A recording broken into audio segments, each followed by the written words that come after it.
British India, British Ceylon, and the Tamil curry. The Tamils in British India and British Ceylon. Let's first discuss about British India. The common narrative around curry often situates it within the context of British India, with some British authors claiming that the British introduced curry to India, a country that was founded by the British. However, this perspective lacks sufficient research into the origins and history of curry in the Indian subcontinent. Curry has deep roots in the culinary traditions of the Indian subcontinent that predate the British colonial era. The word curry itself originated from the Tamil language and entered the English language in the 16th century. However, what many people may not realize is that the English East India Company was not formed until the 17th century. So the use of the word curry predates the establishment of the English East India Company and the formation of India. Have they concentrated on this aspect? More details would have come to the fore for them to focus on. The coastal region along the Tamil area is known as Curry Zone or Curry Mandalam. This name was coined by an Italian explorer, Ludovico di Varthema, in 1510. When the Portuguese first arrived in this region, they started using this name in their maps. Later, the Dutch, due to pronunciation difficulties, began referring to it as Coromandel. The Coromandel coast was a hub of international trade, with the Portuguese, Dutch, Danish, French, and British all establishing trading outposts in this region. This coastal area witnessed the exchange of spices and other valuable commodities between these European powers and the local merchants. The British East India Company established its headquarters in Madras, which is located on the Coromandel coast. Madras is now known as Chennai, and it serves as the capital city of the Indian state of Tamil Nadu. In 1747, a recipe was published in England by Hannah Glassie. This recipe was based on the culinary influences of traders and sailors returning from Madras in the Coromandel coast. The recipe still utilized black pepper as a key ingredient, indicating that it predated the widespread use of chili peppers in curry dishes of this Tamil region. The Portuguese introduced the chili pepper to the Tamils in the year 1498. In 1757, the East India Company dispatched Robert Clive and his battalion from Madras to Bengal. Their mission was to recapture and restore the factory facilities that had been attacked and destroyed by the local ruler, who had received assistance from the French. The triumph at the Battle of Plassey enabled the East India Company to establish dominance over a region, leading to Robert Clive becoming the first governor of Bengal, an area within the Indian subcontinent. Calcutta, now known as Kolkata, the capital city of Bengal, subsequently became the headquarters of the East India Company. Robert Clive, known for his culinary skills and love for food, especially curry, played a significant role in the spread of curry across Bengal area as governor. Clive and his curry-eating Tamil or Tamil-speaking soldiers, along with their Tamil Muslim chefs, introduced curry not only in Bengal, but also in all the territories they conquered during their military campaigns. In 1858, when British India was officially established, we also see the emergence of Muhammad Abdul Karim, the Munshi, a North Indian chef who served as Queen Victoria's personal cook, reflecting the Queen's own fondness for curry. In 1786, a man named Sakhuddin Muhammad, who hailed from Bengal, arrived in Ireland. There he married an Irish woman, and the couple subsequently relocated to London. In 1810, they opened the first Indian curry house in the city, known as the Hindustani Coffee House. Many people from the Bengal region of the Indian subcontinent immigrated to the United Kingdom and established curry restaurants and businesses. In 1947, the partition of British India resulted in the creation of three distinct political entities: India, West Pakistan, and East Pakistan. The Bengal region itself was also divided, with the western part remaining as the Indian state of West Bengal, while the eastern part, predominantly populated by Muslims, became East Pakistan. The two geographically distant and unconnected territories of Pakistan were both administered by the central government in Islamabad, which was located in West Pakistan. The civil war in East Pakistan led many people to migrate to the UK. Upon arriving in the UK, a significant number of these immigrants went into the curry business. In 1971, East Pakistan gained independence and became the sovereign nation of Bangladesh. An important observation here is that Robert Clive and his battalion, following the standard practice for a military force, chose Tamil Islamic chefs to prepare non-vegetarian food. This pattern was then introduced in the UK, resulting in a prevalence of non-vegetarian dishes and a lesser presence of vegetarian and plant-based options, including millet-based dishes. Let's now look into British Ceylon. Ceylon was quite different from the inset. The island had two distinct colonial territories in the north and the south. In the early 16th century, the Portuguese captured the small islands off the Jaffna Peninsula. They introduced chili peppers and many vegetables to the region, sparking a curry renaissance. A new Tamil Portuguese curry powder, the world's first, was also developed on one of these islands, Cais. Decades later, the Portuguese also conquered Jaffna, killing the last Tamil king, Ceylon II, in battle. In 1640, the Dutch replaced the Portuguese. The town of Cais was renamed as Cates. In 1792, a war broke out, and in January 1795, a French army invaded the Netherlands. As a result, William V, the Prince of Orange, and his family fled to England. From there, he sent letters to the governors of the Dutch colonies, directing them to hand over control of all their territories to the British. This was done to ensure that the French did not gain possession of these lands. The authorities in London directed the East India Company's army in Madras to take charge of the two distinct colonies on the island of Ceylon. In 1796, the two Dutch colonies of Ceylon were peacefully transferred to the British. In 1798, the British government appointed Frederick North as the first governor of Ceylon, thereby establishing Ceylon as a crown colony from the outset. The British captured the two independent kingdoms of Kandy and Wani and combined them to form British Ceylon in 1833.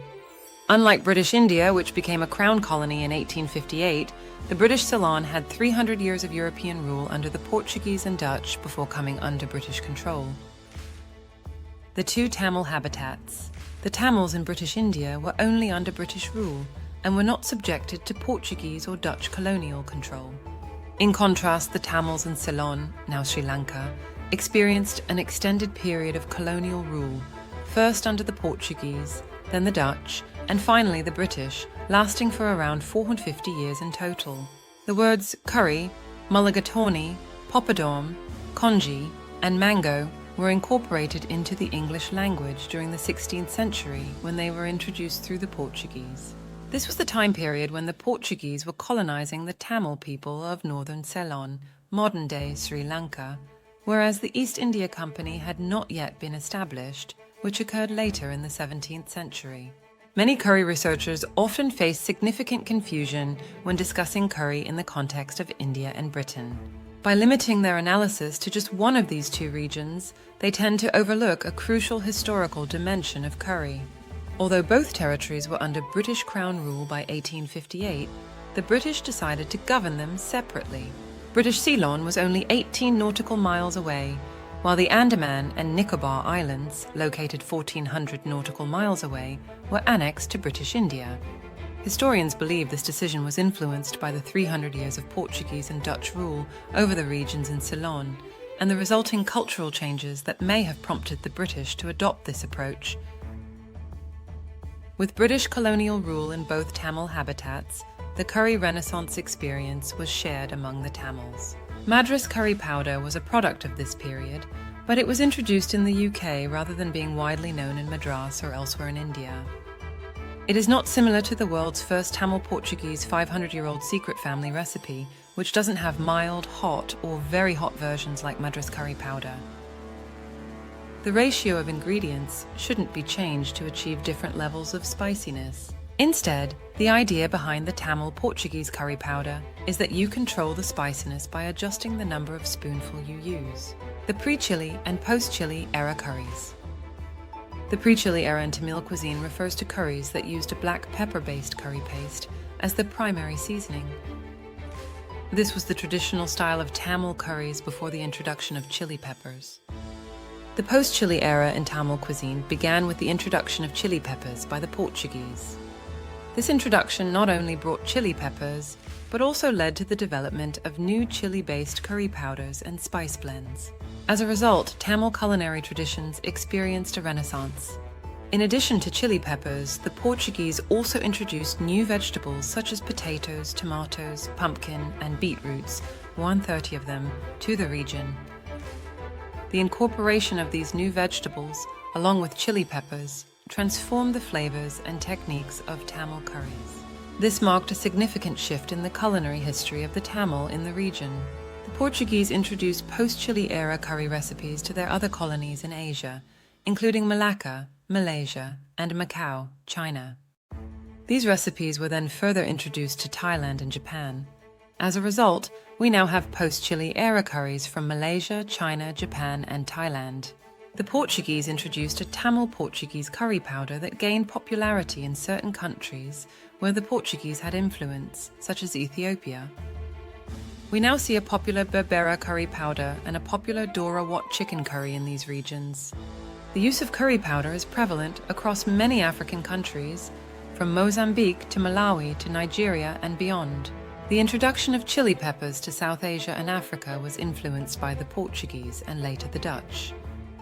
This led to the development of new curry recipes and flavors in the post-Chile era, as the Tamil people and communities in Africa incorporated the new ingredients into their traditional dishes. Curry in the UK. With this historical information, let's now examine the state of curry in the UK and the crisis it is facing. It is now clear to you, the reader, that curry in the UK came from the Bengal area, which later became East Bengal, then East Pakistan, and finally Bangladesh. This curry can be considered pre-Chile era. The introduction of pre-Chile era curries to this region was brought by the British, led by Robert Clive, and his predominantly Tamil army from Madras in 1757, as mentioned earlier. The curries they brought eventually made their way to the UK. As we have seen above, in 1747, Hannah's recipe was from a pre-Chile era. Sayyidin Muhammad arrived in the UK in 1786, a decade earlier than the takeover of the Tamil colony of northern Ceylon from the Dutch, where the post-Chile era curry renaissance occurred. This introduction of curry into the UK came essentially from secondary channels rather than directly from either the British themselves or the Tamils. Evidence of this can be seen in the current player's struggle to address questions on the authenticity, historical and geographical facts of curry. In the 1970s, as mentioned above, not only did migrants from East Pakistan, later Bangladesh, come to the UK, but also Indian descendant migrants from East Africa arrived in the UK. After identifying a clear market opportunity, a family from the migrants from East Africa introduced their own chili-based curry paste to elevate the pre-Chile era curry to the post-Chile era. This curry paste is quite different from the original and ancient Tamil curry paste, which is still made for health reasons and is often herb-based. It is still prepared using the ancient method of grinding in a base and rolling stone, like mortar and pestle. The curry made with curry paste cannot compete with curries made with modern curry powder. This is evident in the decline of business for Indian curry houses, while the popularity of Thai green and red curries, katsu chicken curry, and peri-peri sauce has increased. All of these are versions that have emerged in the post-Chile era. The Indian curry house business needs to fully comprehend the problem at hand before they can find a viable solution to the curry crisis. Without a clear understanding of the underlying issues, there is no resolution in sight. The supermarkets that sell curry should also understand the distinction between the pre-Chile and post-Chile eras. Sooner the stakeholders understand this, it will be better for the nearly £5 billion curry industry. Conclusion. The history of the British colonial presence in India, formerly British India, and Sri Lanka, formerly British Ceylon, is a vibrant narrative of cultural intermingling, culinary evolution, and lasting impact. The introduction of chili peppers to these regions has left an indelible imprint on the culinary landscape, profoundly shaping the tastes and preferences of both the European colonial administrators and the local populations under their rule. The curry of the Tamils can't be fully understood without considering the two British colonies. Focusing on only one leads to the confusion we see now in the UK. The Tamil curry has evolved into a cultural icon that extends beyond its regional roots, characterized by its intricate fusion of aromatic spices, herbs and flavors. This culinary delight has captivated palates worldwide. From the bustling metropolis of Madras to the tropical Jaffna region of Ceylon, and now the vibrant cities of the United Kingdom, the Tamil curry has transcended geographical boundaries, serving as a testament to the enduring impact of the Tamil culinary heritage. The history and evolution of this remarkable dish reveal a captivating story. It is a tale of resilience, adaptation, and the transformative power of culinary exchange to bridge cultural divides. The curry of the Tamils stands as a shining example of how the universal love of food can bring people together, fostering a deeper understanding and appreciation of diverse cultural heritages. As we delve into this rich tapestry, we uncover the remarkable ways in which this dish has transcended boundaries, becoming a symbol of unity and cultural exchange. Please like, share, and subscribe. Thanks for watching.